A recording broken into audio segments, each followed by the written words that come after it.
Hi everyone, a very good evening and welcome to today's live session. So this is Gayatri here. So as I said, today the topic that we are going to be discussing is data sufficiency, and this is a very commonly asked topic in all exams, okay, all bank exams, be it bank, SSC, it comes very often in bank exams.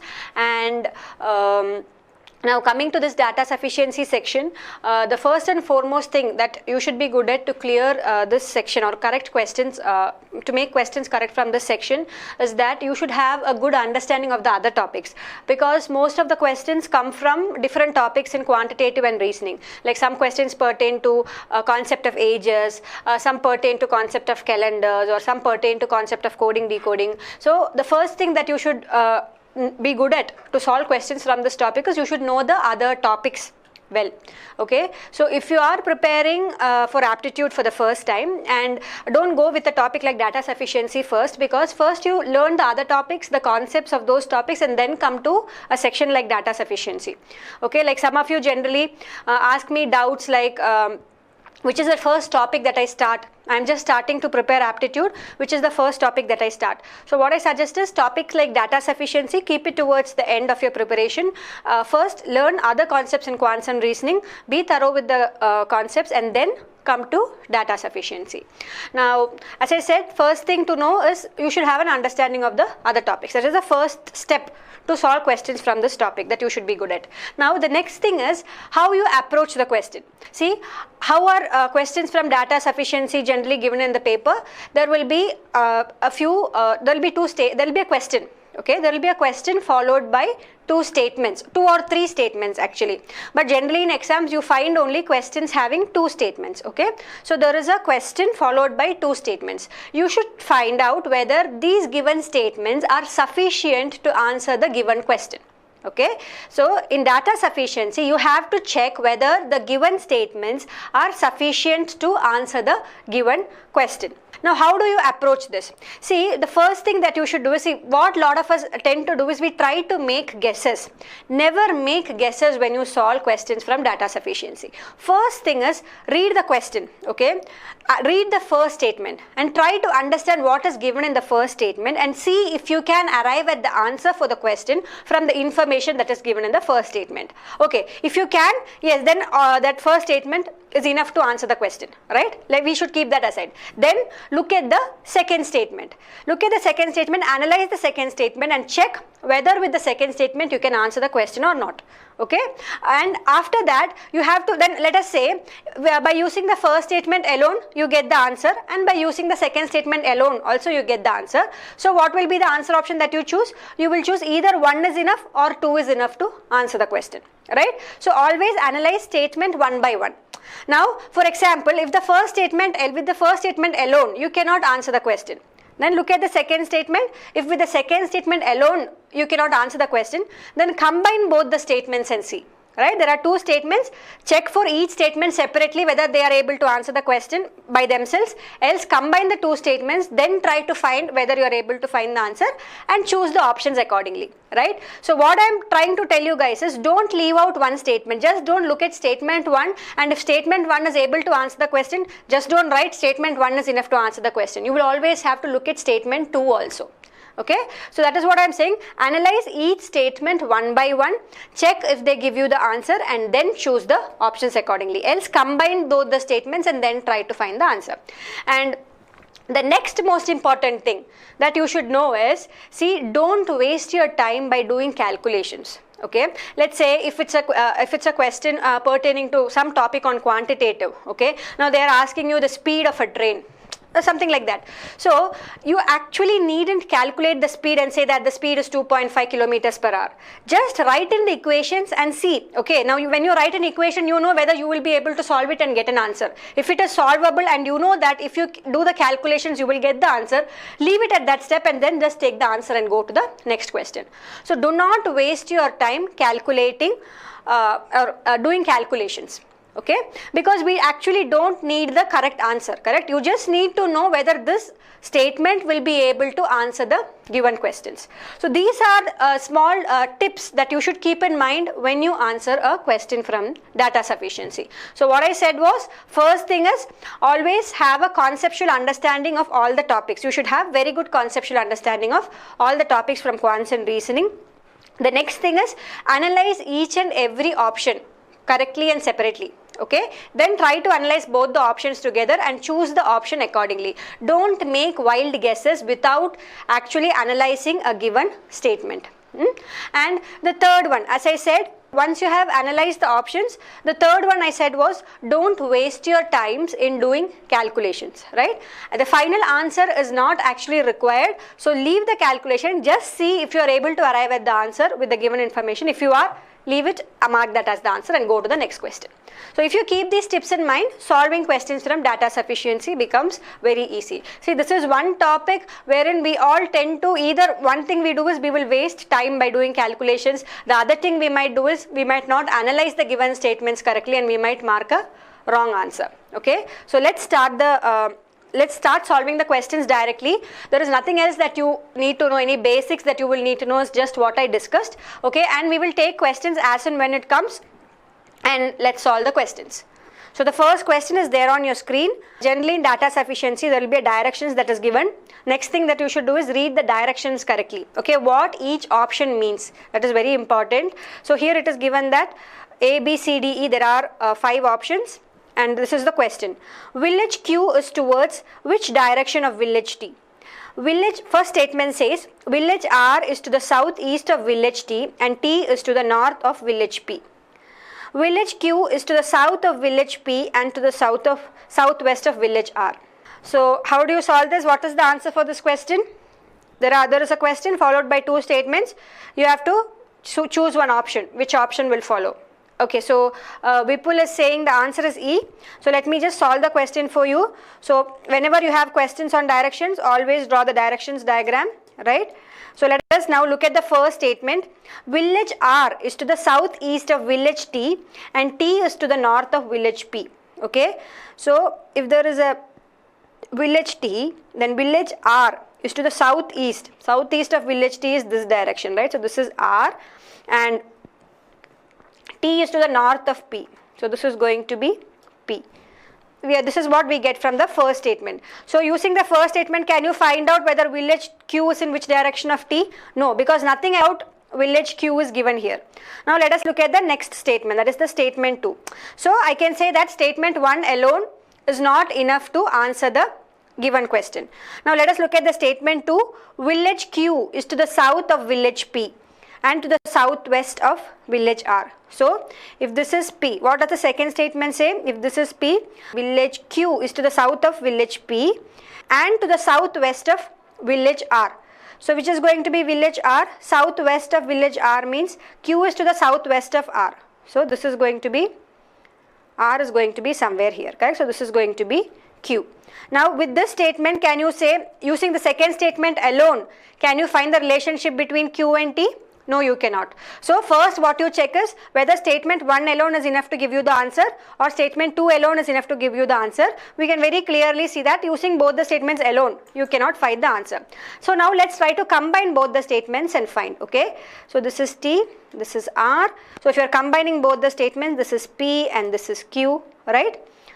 So now all the directions are correct as per the given information. So from this from this diagram, right, I am combining 1 and 2. When I combine 1 and 2, I get that Q is to the south of T, correct? Q is to the south of T. So if I have both the statements, I get the answer. Or I can say if data in both statement 1 and 2 are together necessary to answer the given question, that is option E. Somebody in between gave me the answer as option A. I hope it is clear to you now as to how we got the answer as option E. Okay. See, solving such questions will not take you more than 10 seconds in the exam. Since we are explaining it in length, it is taking you time, but otherwise these questions you should be able to solve them very fast. Now next one. Who among A, B, C, D and E, each having different height, okay, is the third tallest? So they are asking among these A, B, C, D, E, who is the third tallest person? So give me the answer for this question. Who among them is the third tallest? Again, let us try to analyze the first statement here. So what is given in the first statement? E is shorter than only B. So what does that mean? E is shorter than only B means, see, E is greater than everybody else. Okay, E is greater than everybody else, but only B is greater than A. When you look at the height, B is taller than E, correct? But E is taller than everybody else except B. That's what is given, right? E is shorter than only B. So this is what you are getting using the first statement. Using the first statement, can you say who is the third tallest? No, you cannot say. You can only fix that B is going to be in the position 1 and E is going to be in the position 2. Correct? E is shorter only than B means definitely E has to be in the second position. He is the second tallest in the group. And it is also given that he is only shorter than B means B has to be the tallest. Okay. Now let us look at the next statement that is given. Next, what is given? C is taller than only A. So what does that mean? C is taller than only A means in which position should C be? See, there are 4 people. How many people? 5 people. 1, 2, 3, 4, 5. 1, 2, 3, 4, 5. So C, when you are arranging them in terms of their height, right? Who is greater than, who is the tallest and all that. C is taller than only A means C has to be in the 4th position and A has to be in the 5th position. Is it clear? So with the given information, using the first statement, you can fix the position of the persons in 1 and 2. Right? Using the second statement, you can fix the position of persons in 4 and 5. So by using these 2 statements alone, like let us say by using statement 1 alone, you cannot say who is the third tallest. Similarly, by using statement 2 alone, you cannot say who is the third tallest. But if you combine these 2 statements, what can you do? See, you have 5 positions, correct? Using the 2 statements, you have fixed the positions of 4 people. So definitely who has to be here? It has to be D. So who is going to be the third tallest? It is going to be D. Okay. So for all those of you who gave me the answer as option D, right? That is wrong. Some of you said both the statements are not sufficient to give the answer. No, you will get the answer. There is a third tallest person will be E. If you combine both the statements, you get the answer. So the option that you have to choose will be option E. Is it clear? The third tallest will be D. For all those of you who said it is not, data is not sufficient, Dodla Lata and Mirilaya, Mahata, Ragul, Rajshekhar, all of you gave me the answer as D. I hope it is clear. See, using the first statement, you are able to fix the position of B and E, and using the second statement, you are able to fix the position of C and A. If you combine both the statements together, you are able to get the complete arrangement. Okay? Okay. Now the third question is there on your screen. Yes, it is clear to all of you. So as I said, see, questions from data sufficiency are very, very easy to solve. Only thing is that you have to focus, right? There will be some very small information that you will miss out. Don't guess. As I said, never guess questions on data sufficiency. Understand the information, analyze it properly, and then answer the question. The third question is there on your screen. How many sisters does K have? The first statement says M is sister of K. The second statement says K's mother has 3 children. So what does the first statement say? M is the sister of K. So there is K and K's sister is M. Okay. Now M is a female. So I am just representing it by negative. So this is the information that I get from the first statement. But with this first statement, can I say how many sisters K have? I am not sure, right? There can be more sisters, or there is only this one person who's K's sister. We are not sure. Okay. So first, with using the first statement alone, you cannot get the answer. Now the next statement says K's mother has 3 children. So K has a mother. Okay, the mother has 3 children. One is K, one is M, and there is one more person, X.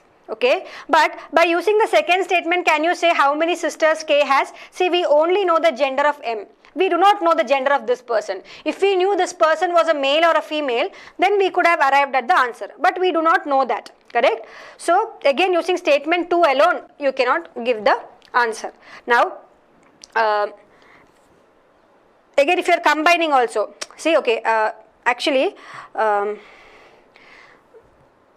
if you take the second statement alone, sorry, the first statement, what does it give? K and M are, that is, M is the sister of K. Using this, you cannot say whether how many sisters K has. Second statement says mother of K has 3 children. Okay, mother of K has K, then 2 more children are there. Again, we do not know about the gender of these 2 people, right, or anything about them. So using statement 2 alone also, you cannot answer the question.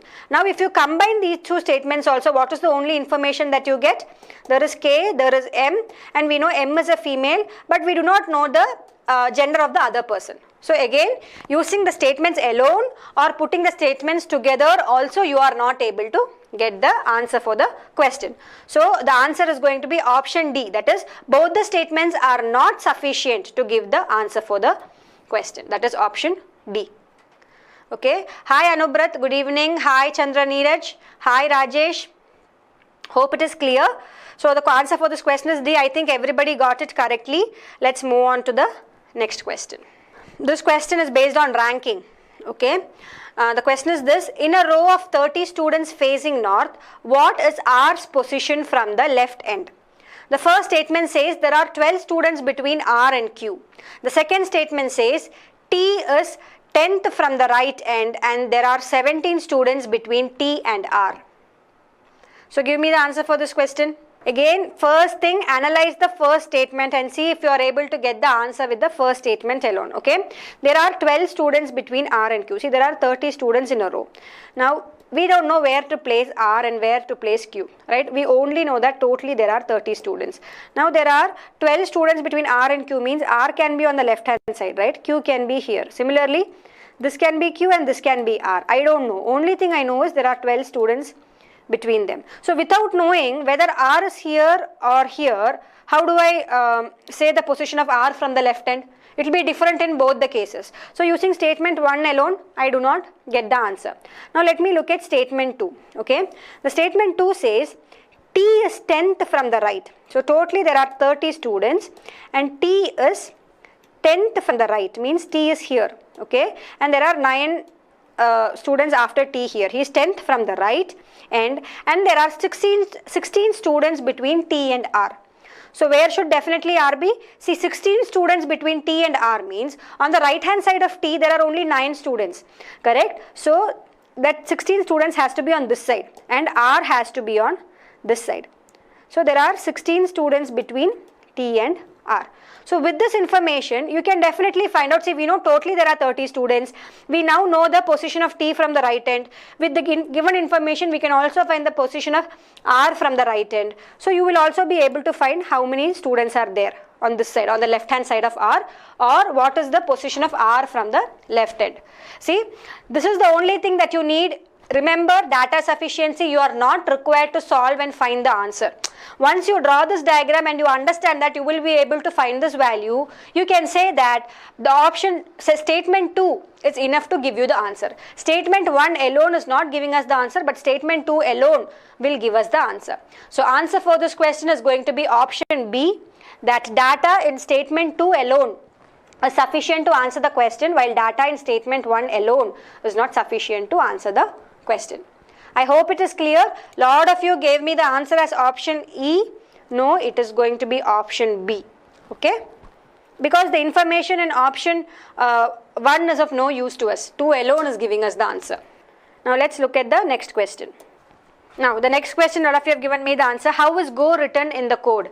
Go over there is written as pa da na in that code language.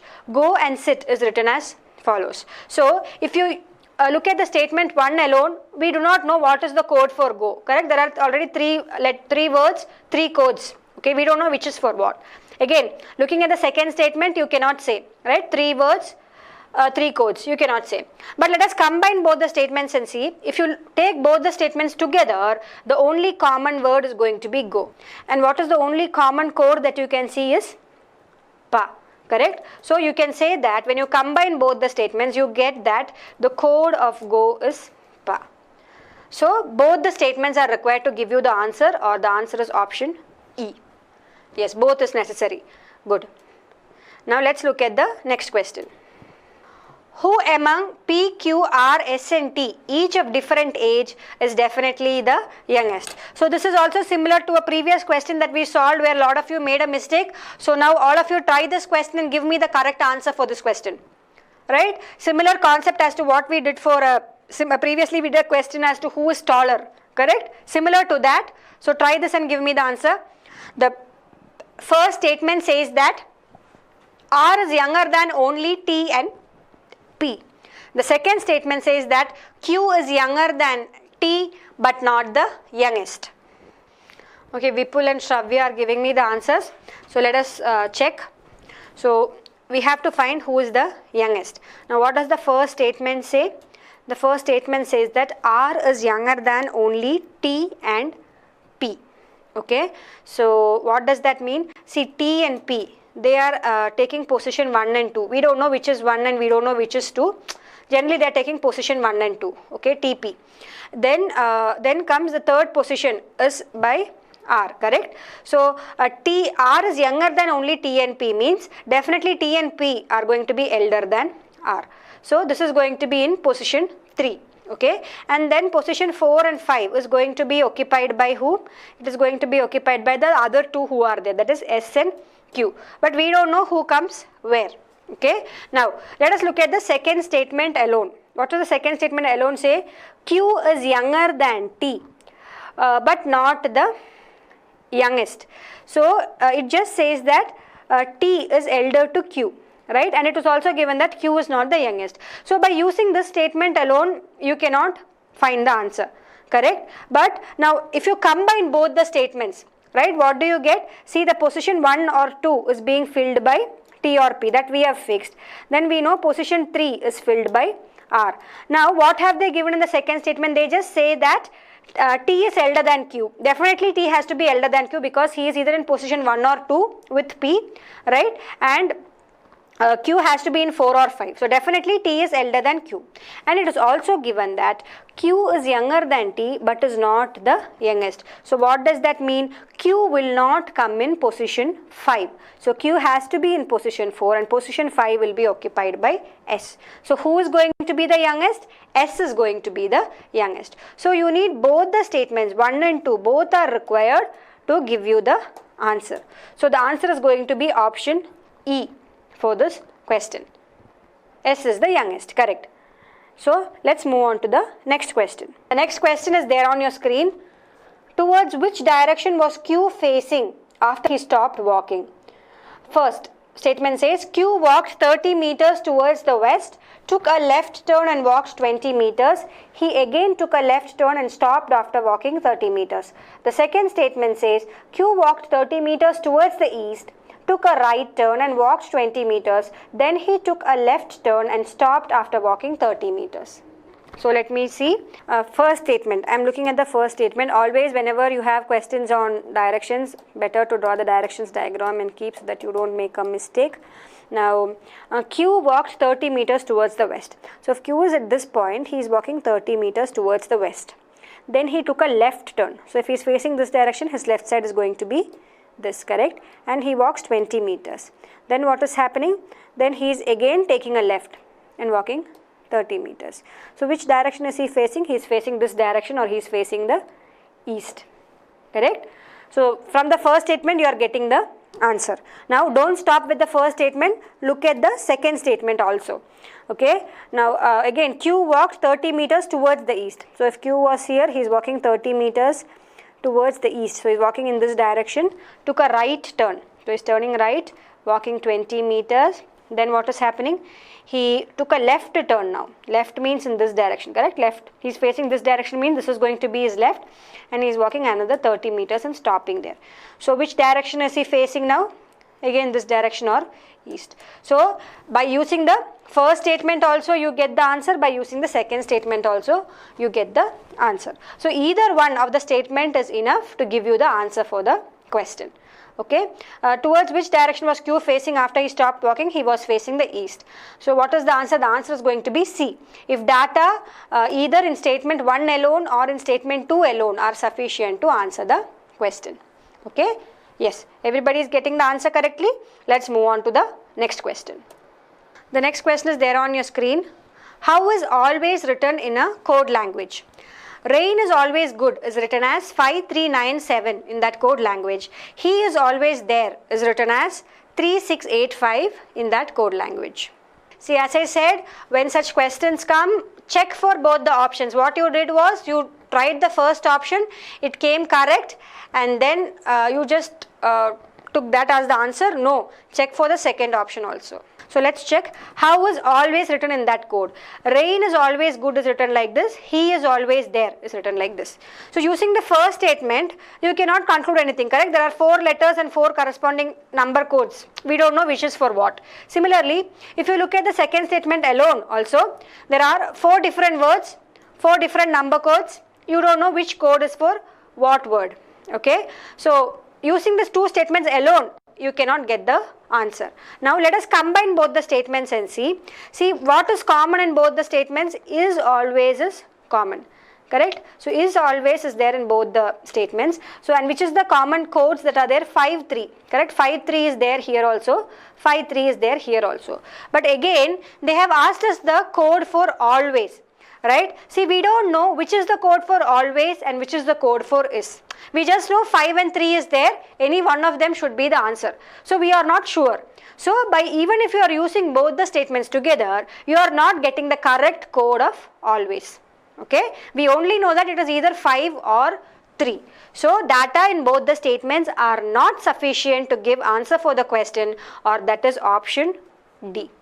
Okay? Let's move on to the next question. Hope it is clear. How is M related to D? M has only one son and 2 daughters. D's brother is son of M's wife. Give me the answer for this question. See guys, very easy questions these are. I don't want all of you to make a mistake when such questions come. Yes, might be if you are new to data sufficiency, the more you practice only you will understand how to approach, how to solve these questions correctly. The more we practice, the better we are at it. So the correct answer, some of you are giving it to me as B, some are saying E. Okay, so let us try to solve it. How is M related to D? Now, as I always say, keep this thumb rule in your mind. When data sufficiency question comes, first take the statement 1 and try to answer the question with the first statement alone. Okay, M has only one son and 2 daughters. So M, okay, he has one son, right, and he has 2 daughters. Only that is given. Okay, now let us look at, so with this can you conclude anything? No. So statement 1 alone cannot give you the answer. Now let us look at statement 2. Okay, D's brother is son of M's wife. Okay, so what does that mean? D's brother is son of M's wife. So there is M and M has a wife. So I know for sure that M is a male. Okay, now D's brother is the son of M's wife. So D has a brother. Okay, D has a brother. This is the brother of D. Now D's brother is the son of M's wife, means M and his wife are also parents to D. Correct? Basically what they have given is, see, we don't know the gender of D, but we know D has a brother, and it is given that D's brother is the son of M's wife, means M and his wife, they have a son, right? They have a son, that is who is the brother of D. That means that D and his brother, both of them are children of M. Okay, now look at what is asked in the question. What have they asked? They have asked, how is M related to D?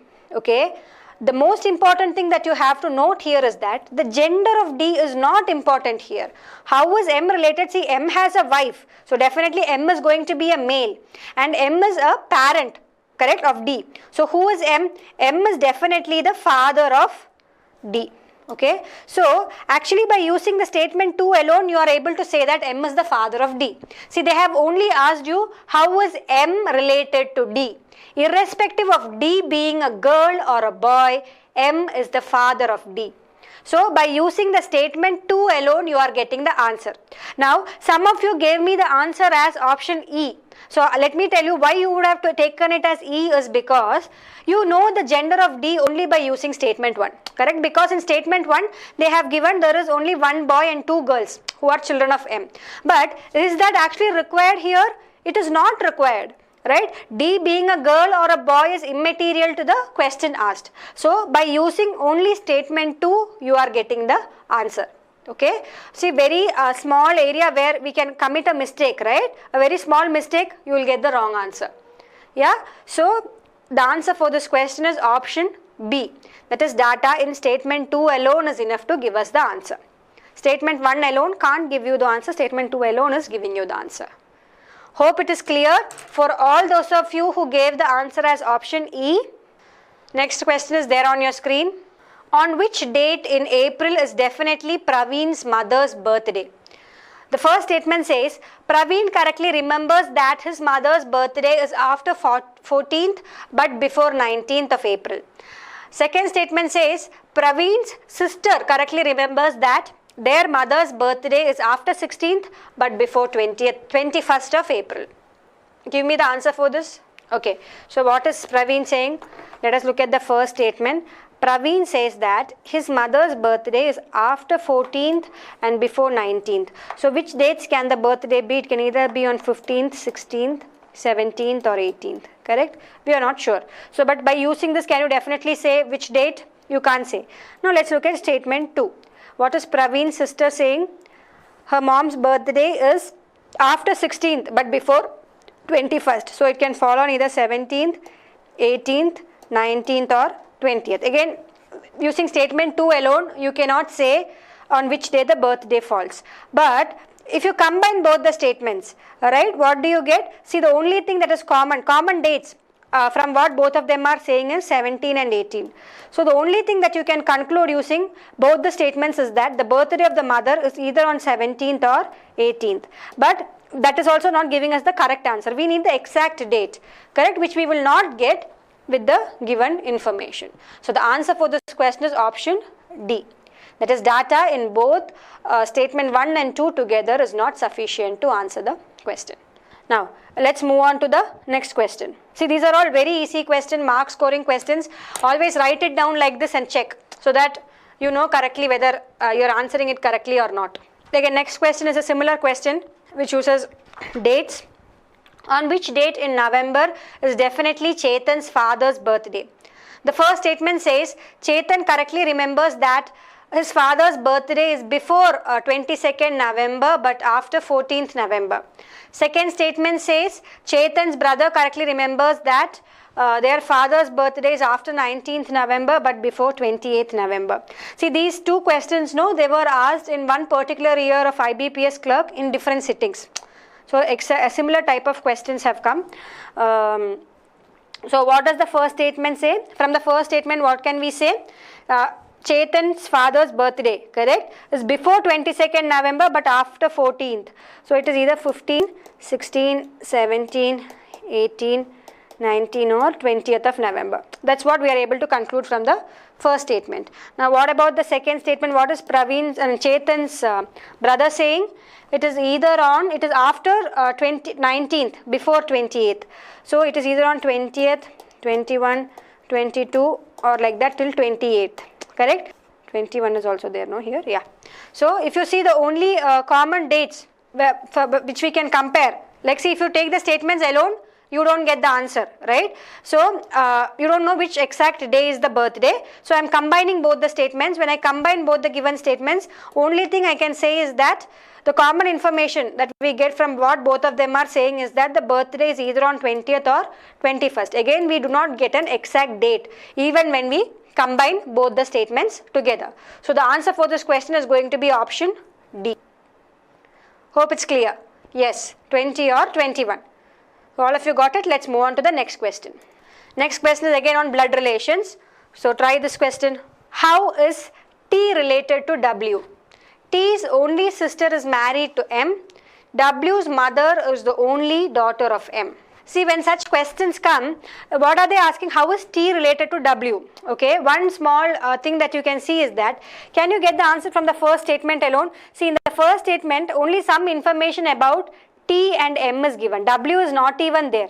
So very clearly I can say that one alone cannot give me the answer, right? Because no information about T and W together is given. Similarly, if I take the statement 2 alone, some relationship between W and M is given. So if I take statement 2 alone also, I am not getting any direct relationship between T and W. So statement 2 alone will also not give me the answer. So these two options you can directly eliminate, right, when you look at the question.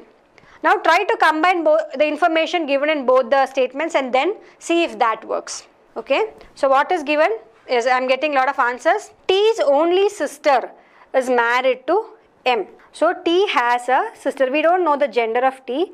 So T has a sister, okay, who is married to M. So M is a male. Now W's mother is the only daughter of M. So the sister and M, no, they have a daughter, okay, they have a daughter who is the mother of W. So this is also a female. So this is what you have got. Now you don't know the gender of W, you don't know the gender of T. The question is, how is T related to W? See, to even find a relationship, you should know the gender of this person, no, female or male. Then only even you can say uncle, aunt or grandfather, grandmother, whatever it be. You need to know the gender of T to be able to give the answer. Here you don't know the gender of T, then how can you say how is T related to W? You cannot find out. So the answer is option D, that is, even by using both the statements you do not get the answer. Okay, the gender of T is important for us to be able to give the answer. Okay, so here the gender of T is not given, so D, both information is not enough to give the answer. Let's move on to the next question. Next question is very easy. So how is home written in a code language? Home for all is written as 921. So again 3 words, 3 codes. You can't say anything by using statement 1 alone, you can't say anything.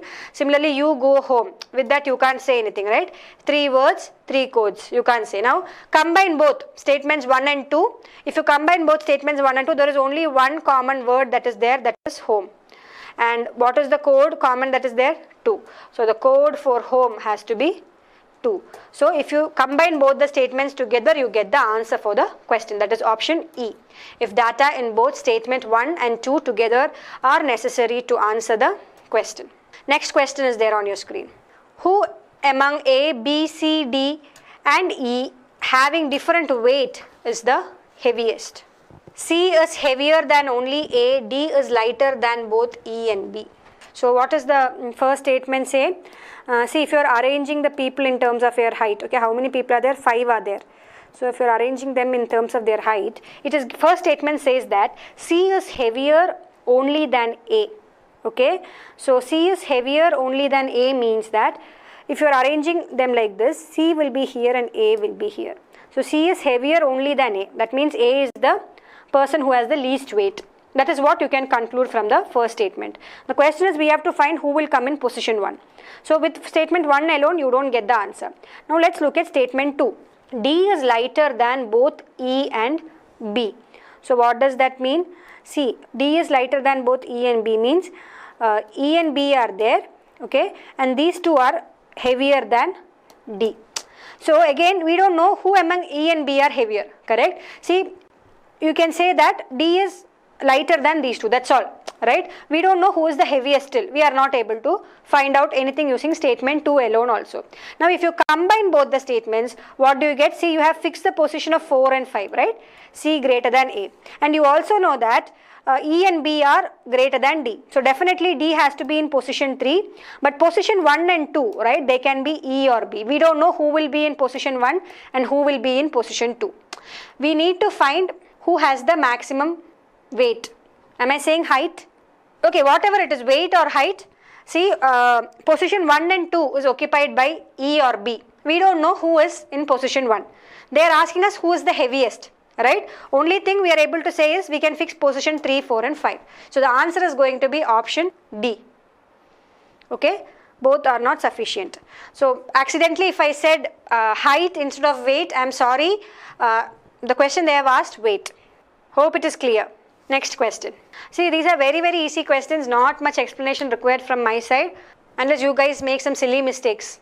Towards which direction is town M with respect to town B? Town B is to the west of town D, town D is to the north of town M. That is what the first statement says. So what is given in the first statement? Draw the direction diagram, north, south, east, west. First statement says town B is to the west of town D. So if this is town D, this is town B. Town D is to the north of town M. So this is going to be town M. North of town M is D. Now towards which direction of town M is town B? So when you look at towards which direction is town M with respect to B? So when you look from B, town M is in this direction. Or what direction is this? This is southeast, correct? So using the first statement alone, I can say that town M is in the southeast direction with respect to B. Now let us look at the second statement. In the second statement, what is given? Town K is to the south of town B. So town K is where? Town K is to the south of town B. So if this is B, this is going to be K. Okay. Town K is to the west of town M. So if this is town M, this is town K, correct? Then only K is to the west of M. So again, when you look from B, what is the position of M? Again, it is in the southeast direction. So either statement 1 or statement 2, any one is enough to give us the answer. That is option C. Yes, everybody got it correctly. Now let's look at the next question. Next question is on coding decoding. How is near written in a code language? Go near the tree is written as sa na pa tha. Tree is near home is written as a pa da sa. Okay, here look at the first statement. By using first statement, you can't say what is the code for near. Look at the next statement. By using the second statement alone also, you cannot say what is the answer, correct? Because 4 words, 4 codes are there. Now you combine both the statements and see what are the common words that come. You have tree, correct, and you have near. Here also tree and near. So, and the common codes if you see are SA, I think this should be, SA and PA, right? These are the common codes that are there. Now again, we don't know what is the exact code for near, right? So you are not able to find out the code for near even by combining both the statements. So I can say it is option D, that is same pattern of question is repeated. These are questions that has been asked in previous exams. So you can see, right, lot of questions come from coding decoding. Okay, so hope it's clear. Again, questions where you have to compare people, right? So these are the types that have commonly appeared previously. So, but you never know. One thing about bank exams or such exams we can say is that, okay, this is the topic that will come from data sufficiency. We cannot say, right? The examiners at any point, they will change the topic from which the questions are asked. But good to know, good to practice. So, if you are able to answer these correctly, at least it will boost your confidence, right? When you attend these IBPS clerk or whatever exam that is upcoming, RBI assistant main is coming up. So, for any of these exams, you will be confident that, okay, if such questions come, such questions have come previously, and if such questions comes, I will definitely be able to crack it. Okay, so what is the answer for this? Okay, different answers I am getting. Okay, let me check. A, B, C, D, E have scored different marks in an exam. Who has scored the lowest? So let us look at statement 1. D has scored more marks than only 3 of them. So what does that mean? D has scored marks only than 3 of them, correct? So let us say 1, 2, 3, 4, 5 people are there. So where will be the position of D? D is going to be here, right? He has scored marks more than only 3 of them, correct? So he has more marks than the people who are in position 3, 4 and 5. So you can only fix the position of D. You don't know who is the lowest. Now look at statement 2. A has scored marks more only than E. Okay, so what does that mean? See, if there are 5 people, A has marks only more than E. So definitely that means A has to be in position 4 and E has to be in position 5. Correct? So the answer is going to be option B. See, they are asking us who has scored the lowest marks. So the person who has scored the lowest marks is E. So to find this out, only the information that is there in statement 2 is enough for us to find the answer. That is option B. Okay? Now, let's look at the next question. Next question is there on your screen. See what is given in the first statement. D is 20th from the right end. So D is 20th from the right end. Actually, we don't know, first of all, we don't know how many people are there. Okay, just by saying D is 20th from the right end or 19 people are there on this side of D, how do I know how many people are there? Either they should have given how many people are there in the row. Without that, you cannot say the position of D from the left. So the statement 1 alone is not enough to give us the answer. Now let's look at statement 2. There are 10 girls between B and D. Okay, so 10 girls between B and D means, so this is D. Okay, now again B and D, where will B and D be? Either B can be on this side or B can be on this side. We are not sure. So by using this also, how can we say what is the position of D from the left? You cannot say, right? So if you combine both the statements also, you cannot say, because in the question they should have given at least how many people are there in total. If any such information was given, then we could have found the answer. But here with these given informations, even if you combine both the statements, you will not be able to find the answer. So the answer is option D, that is data in both of the statements are not sufficient to answer the given question. Okay, so let's move on to the next question. Next question is there on your screen. Town M is towards which direction of town K? Town K is towards northwest of town D. Town M is towards southeast of town D. First statement says town K is towards northwest of town D. So what does the first statement say? So always draw the direction diagram. Never forget to draw the direction diagram. Okay, east west. Town K is towards the northwest of town D. So if this is D, okay, where is town K? Northwest. Northwest of D is this direction, right? Northwest is this direction. So this is D, this is town K. Now, they are asking you the relationship between M and K. See, again, as I said for the previous question, one of the previous questions also we saw a similar thing, right? If you look at statement 1, some relationship between K and D is given. Okay, in the question they are asking the relationship between M and K, right? So again, definitely you can say that by using statement 1 alone you will not get the answer. Similarly, look at statement 2, it has some information about M and D. In the question they are asking about M and K. So definitely using statement 2 alone also you will not get the answer. So directly let us combine both the statements and see whether we are getting the answer. Let us combine both the statements and write. Okay, so town K is towards northwest of town D. Yes, we have represented that. Town M is towards the southeast of town D. Southeast is which direction? This direction, right? So town M is towards the southeast of D. So this is going to be M. Now what is the question? Town M is towards which direction of town K? So once you draw this diagram itself, you know that, okay, from this you can say what is the direction of town K with respect to M, right? So you needn't even find out that it is in the northwest direction or anything. Directly you can say, okay, the answer and say that both the statements are required to give you the answer. That is option E.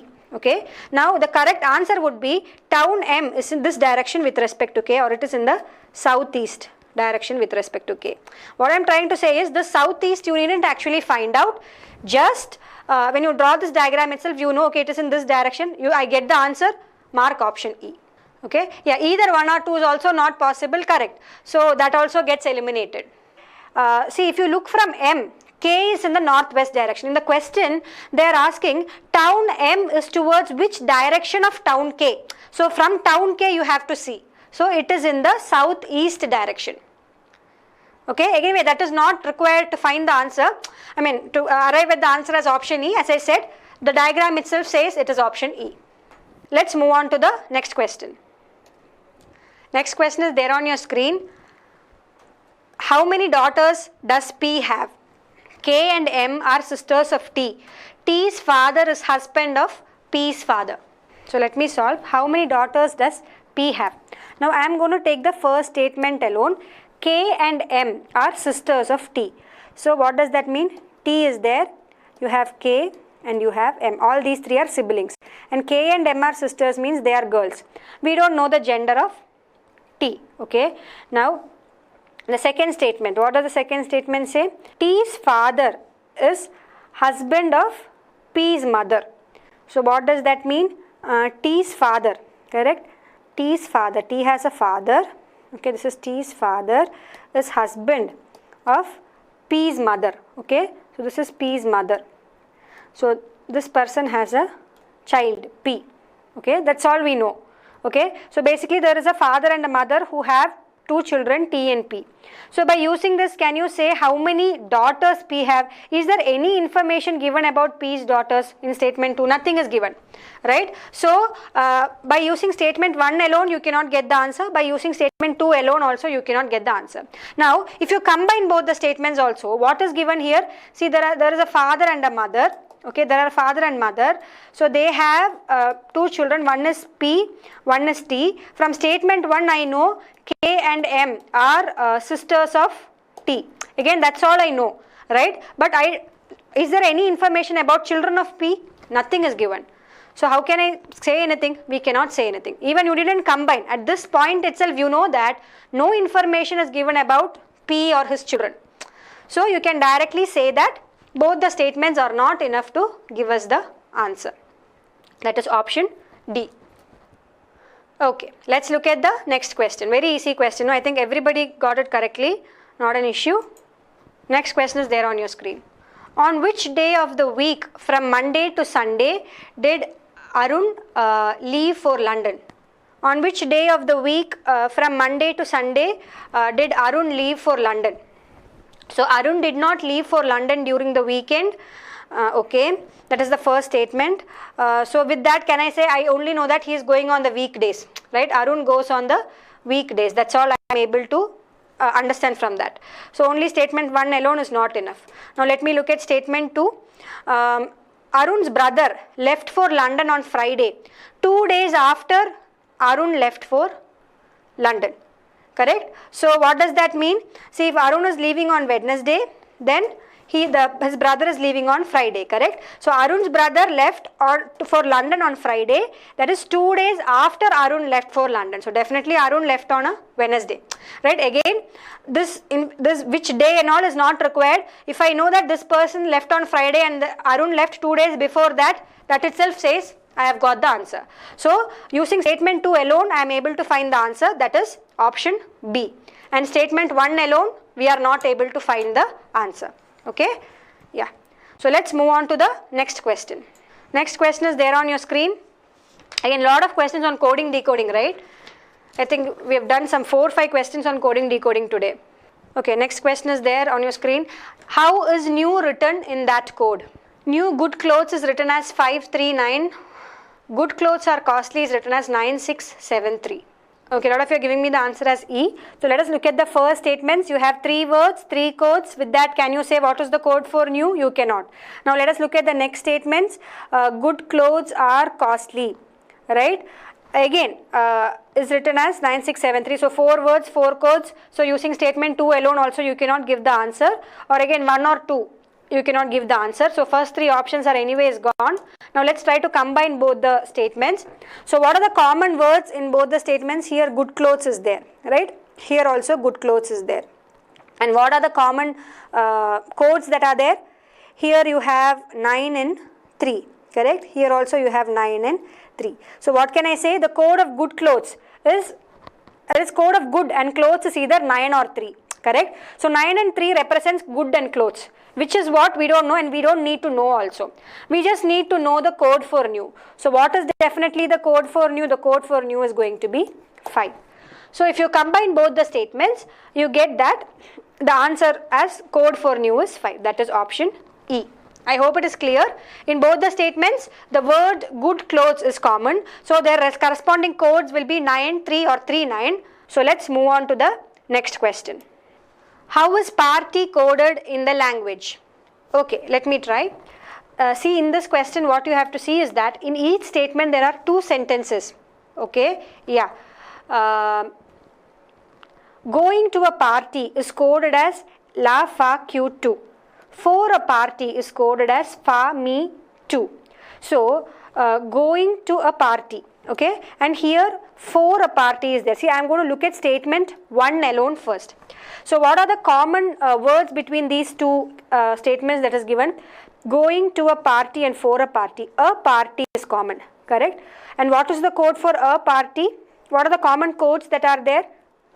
Fa and 2, correct? Fa and 2. So now what do I say? Fa and 2 means a party is coded as fa and 2. So what is the code for wait. So I can say that a party, right? A party is coded as fa and 2. Or I can say that the code for FOR is me. Correct? That is the only thing I can say from the first statement. Right? See, I can say that a party is coded as fa 2. Now we don't know which is fa, which is 2. I don't know. I am just keeping it there. Then the next thing that I get is the code for 4 is me. Correct? That's all I get. 4 going to. Okay, let me see. From this, am I getting anything? No, I am not getting anything. No, a party I got, 4 I got. Now let me look at the second statement. Start the party and going to start. So what is the common word here? Only start is there, correct? And what is the code for start? Start is the common among both, and the code is going to be co, right? So only from the second statement, only if I am taking, I can say that start is coded as co. That's all I can say. No? So if I take statement 1 alone, I am not getting the answer. If I take statement 2 alone also, I am not getting the answer. Now let us try to combine both the statements. Okay. So what have we got here? A party, we know. A party is fa 2. Again, see. If you combine both the statements, what you can see here is that, see, from the first statement you get a party is fa and 2. Now we don't know which is for fa, which is for A and which is for party. Now if you look at the second statement, there is start the party. A is not there, party is there. And you look at the code, right? See, from the first statement you get a party is fa 2. And here you know start party is 2 ko ra. Now what is the common code in both of these? It is TU. And what does TU stand for? TU stands for party, right? So the code for party is going to be TU. Okay. So you needed both the statements to get the answer. Is it correct? The answer is going to be option E. Data in both the statements is required to give us the answer. I hope it is clear. See, if you are looking at the first statement alone, you don't get the exact code for party. Correct? You don't get. A party is common in both and you just know it is FA and TU. Now you don't know which is for what. Now when you looked at the second statements, what happened was start was the common word. Correct? Start was the common word. You got the code for start, but again you didn't know what party would be. But when you combine both the statements, what we saw was, see, from the first statement you could say a party is coded as FATU and the party is start the party is coded as 2 ko ra. So here the common term is TU, the common code is TU, and what was the common word? Party. So party stands for TU, that is option E. Okay, hope it's clear. Let's move on to the next question. 4 movies are screened from Monday to Thursday, one on each day starting from Monday and ending on Thursday, namely Crash, Social Network, Ice Age and Notting Hill. On which day is the movie Crash screened? So the first statement says Social Network is screened on the last day. Neither Ice Age nor Notting Hill are screened on Monday. So what does the first statement say? See, there are movies that have been screened from Monday to Thursday, right? One on each day. And it is given, first statement says Social Network was screened on the last day, right? So there are only 4 days, Monday, Tuesday, Wednesday and Thursday, and Social Network was screened on a Thursday. So this is what you get from the first statement alone. So using the first statement, can you say when was Crash screened? No, you can't say. Now look at the second statement alone. Neither Ice Age nor Notting Hill were screened on Monday. So Ice Age is not screened on Monday. Notting Hill is also not screened on Monday, right? That's all I know. Again, from the second statement, this is the only thing I get. So using second statement alone also, I cannot say the day when crash was screened. Now let me try to take both the statements together. So if I take both the statements together, what do I get? See, I know that social network was screened on Thursday, correct? So this is what I get from the first statement. Now I know Ice Age and Notting Hill are not screened on Monday, means Ice Age and Notting Hill should be screened on Tuesday or Wednesday, correct? So they should come here, Tuesday or Wednesday. So who should be screened on Monday? Crash definitely has to be screened on Monday. So answer is, when is crash screened? It is screened on Monday. So to find the answer, I required both the statements to give me the answer. That is option E. So both the statements are together necessary to give us the answer. It is option E. Both statements together are required. So the next question is there on your screen. Again, this question is on questions pertaining to quants from this section. What was the ratio between the ages of P and Q 4 years ago? The first statement says the ratio of the present ages of P and Q is 3:4. The second statement says the ratio of present ages of Q and R is 4:5. See, from the first statement, what I am saying, I know that P by Q is 3/4. Okay, so let us say, or I can say if P's age is 3x, right, Q's age is 4x. Now what are they asking? What is the ratio between their ages 4 years ago? So I should know what is 3x minus 4 by 4x minus 4. With this given information, can I find this ratio? No, we cannot. Now let us look at the second statement alone. In second statement, what have they given? Q by R, right, is 4/5. So again, using this, can you find the ratio of P and Q 4 years ago? Definitely you cannot find, because P is not even given here. P is not even given, only Q and R relationship they have given. So using statement 1 alone you can't find, using statement 2 alone also you can't find. Now even if you combine both the statements, the only thing that you can find is what is P is to Q is to R, correct? Only that you will be able to find. You know what is P by Q, what is Q by R. So the maximum you can say is what is P is to Q is to R. But we cannot say anything about their ages 4 years ago, correct? Because no other information is given to us. So you cannot conclude anything, and the answer would be option D. That is, data in both the statements is together not sufficient to answer this question. Okay, it's option D. So somebody gave me answer as option A. Please check, the answer would be option D. Yes, like let us say something like sum of their ages or something has to be given for us to be able to arrive at the answer. Here nothing is given. So let's move on to the next question. What was the price of the suitcase purchased by Samir? Samir got 25% concession on the labeled price. Samir sold the suitcase for rupees 2000 with 25% profit on the labeled price. So this is the question. What was the price of the suitcase purchased by Samir? Okay.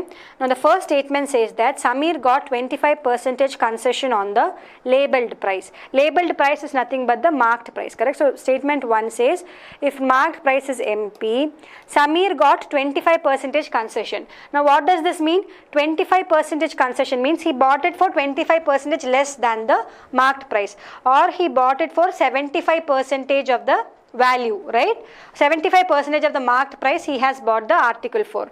So what is 75% is nothing but 3/4, correct? See, 75 by 100 we know is 3/4. So this is the price at which he has bought, right? This is the cost price for Samir, right? This is the price at which he bought.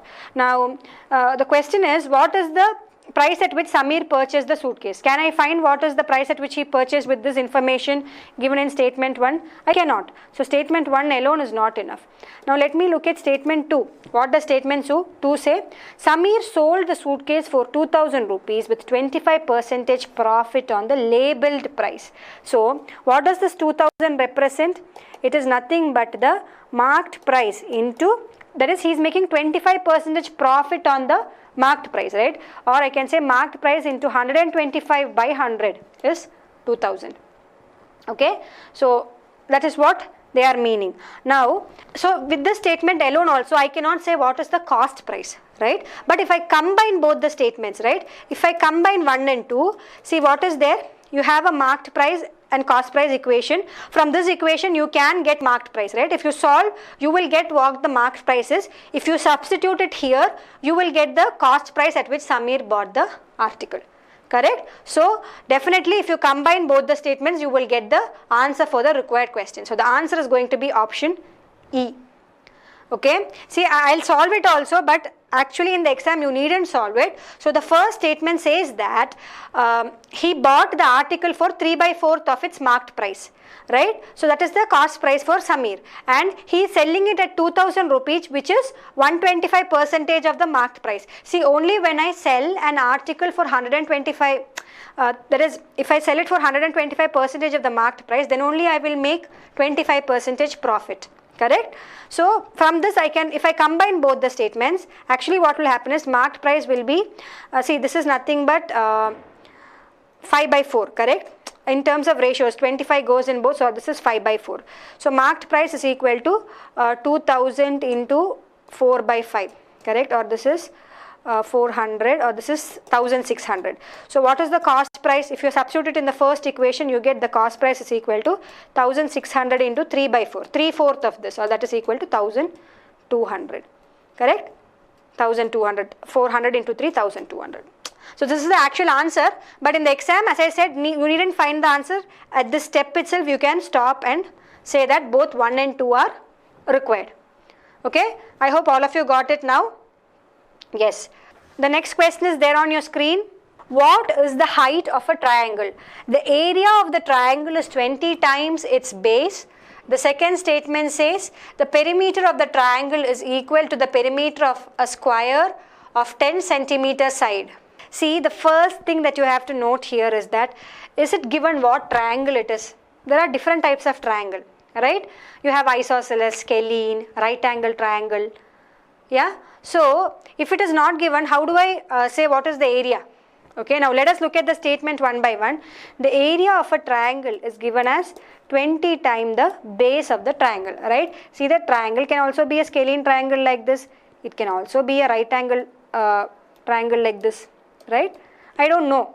The first statement says area is equal to 20 times the base. That's all. So if this is the base, area is 20 times the base. Okay, with that I cannot say anything. See, if they had mentioned what is the height of the right angle triangle, if something like that was given, then I can say area is equal to half into base into height, right? And then just put this, substitute in these values and find the value of height.